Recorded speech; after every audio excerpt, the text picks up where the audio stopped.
Hi guys! And ayun nga, Sabado, noong December 9, yan, pumunta kami sa binyag ni Sab. Yan yung pinakamaganda kong pamangkin. At ayan, sobrang dami niyang handa guys. Hindi ko nga lang na-videohan yung mga unang presentation nila kasi nga late na ako nakarating.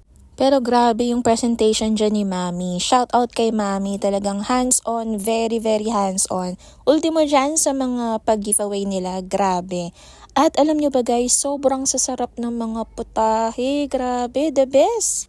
Tingnan nyo naman yung mga seafoods, grabe. Yung iba nga lang hindi ko na siya masyadong kilala. Pero ito grabe yung tofu na yan, sobrang creamy. At may dynamite pa guys, grabe. Ayan, minudo ata yan eh. Hindi ko lang sure. Tapos meron ding ganyan, gulay. Sobrang sarap din yan guys. Sobra. At iba't ibang klase ng inumin.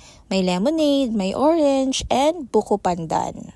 Ngayon ko lang naalala, hindi ko pala natikman yung dynamite na yan. Tapos ito rin, grabe, Bicol Express, sobrang sarap. Kita nyo naman, ba diba?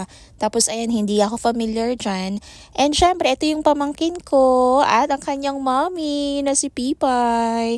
So ngayon, after nga ng binyag, ayan, for the swimming na ang mga person, side lang talaga namin and of course, side nung daddy ni Sab. Talagang iilan lang din yung mga bisita. Tapos ayan, si Ace, ang kanyang mommy.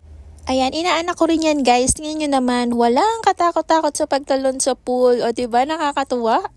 Syempre, nandyan din si King. Ayan si Daddy Nog, bit-bit naman niya si Hara. Inaanak ko rin pala yan. Tapos ayan, for the kanta na sila. Kami naman ni Kuya, medyo pagod na. Ayan, pagod na daw si Kuya, kaya nagpahinga na siya.